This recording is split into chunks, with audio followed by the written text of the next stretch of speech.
The People Could Fly by Virginia Hamilton, voiced by Regina Garcia. They say the people could fly. Say that long ago in Africa, some of the people knew magic. And they would walk up on the air like climbing up on a gate. And they flew like blackbirds over the fields, black shiny wings flapping against the blue up there. Then many of the people were captured for slavery. The ones that could fly shed their wings. They couldn't take their wings across the water on slave ships. Too crowded, don't you know? The folks were full of misery then, got sick with the up and down of the sea. So they forgot about flying when they could no longer breathe the sweet scent of Africa. Say the people who could fly kept their power, although they shed their wings. They looked the same as the other people from Africa who had been coming over, who had dark skin. Say you couldn't tell any more one who could fly from one who couldn't.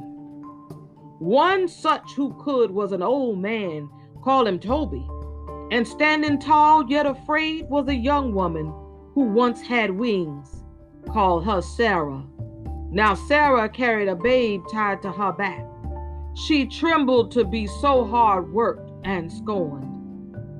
The slaves labored in the fields from sunup to sundown. The owner of the slaves, calling himself their master, say he was a hard lump of clay, a hard glinty coal, a hard rock pile, wouldn't be moved. His overseer on horseback pointed out the slaves who were slowing down. So the one called driver cracked his whip over the slow ones to make them move faster. That whip was a slice open cut of pain. So they did move faster. Had to. Sarah hoed and chopped the row as the babe on her back slept. Say the child grew hungry. The babe started up bawling too loud. Sarah couldn't stop to feed it, couldn't stop to soothe and quiet it down. She let it cry. She didn't want to. She had no heart to croon to it. Keep that thing quiet, called the overseer. He pointed his finger at the babe. The woman scrunched low. The driver cracked his whip across the babe anyhow. The babe hollered like any hurt child, and the woman fell to the earth. The old man that was there, Toby, came and helped her to her feet. I must go soon, she told him. Soon, he said. Sarah couldn't stand up straight any longer. She was too weak. The sun burned her face. The babe cried and cried. Pity me, oh, pity me. Say it sounded like. Sarah was so sad and starving, she sat down in the row. Get up, you black crow, called the overseer. He pointed his hand, and the driver's whip snarled around Sarah's legs. Her sack dress tore into rags. Her legs bled onto the earth. She couldn't get up. Toby was there where no one else was there to help her or the babe.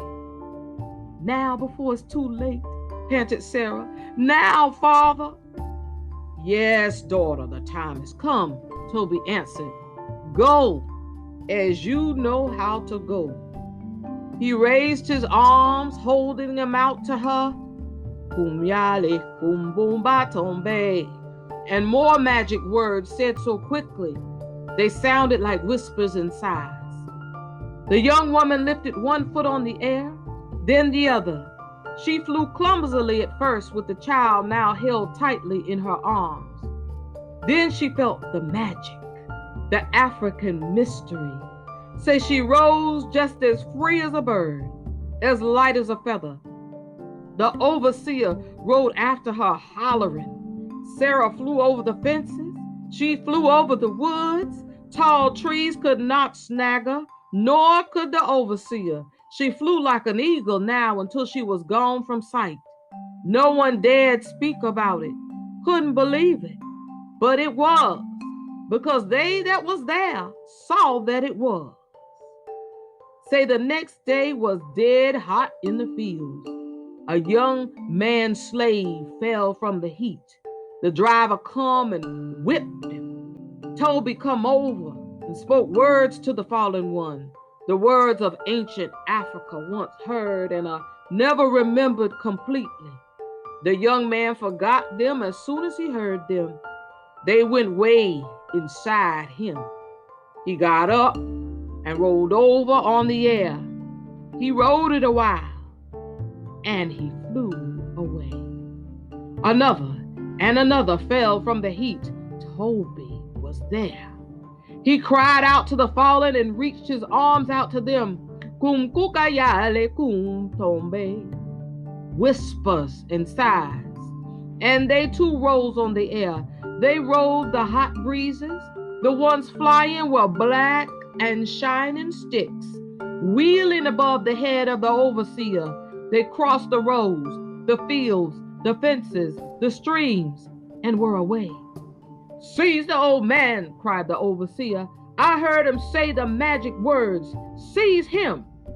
The one calling himself master come running. The driver got his whip ready to curl around old Toby and tie him up. The slave owner took his hip gum from its place. He meant to kill old black Toby. But Toby just laughed. So he threw back his head and said, "Here, here. Don't you know who I am? Don't you know some of us in this field?" He said it to their faces. "We're the ones who fly." And he sighed the ancient words that were a dark promise. He said them all around to the others in the field under the whip. Buba yale, buba tombe. There was a great outcrying. The bent backs straightened up. Old and young who were called slaves and could fly joined hands, say they would ring sing. But they didn't shuffle in a circle. They didn't sing. They rose on the air. They flew in a flock that was black against the heavenly blue. Black crows or black shadows. It didn't matter. They went so high, way above the plantation, way over the slavery land. Say they flew away to freedom. And the old man, old Toby, flew behind them, taking care of them. He wasn't crying. He wasn't laughing. He was the seer. His gaze fell on the plantation where the slaves who could not fly waited.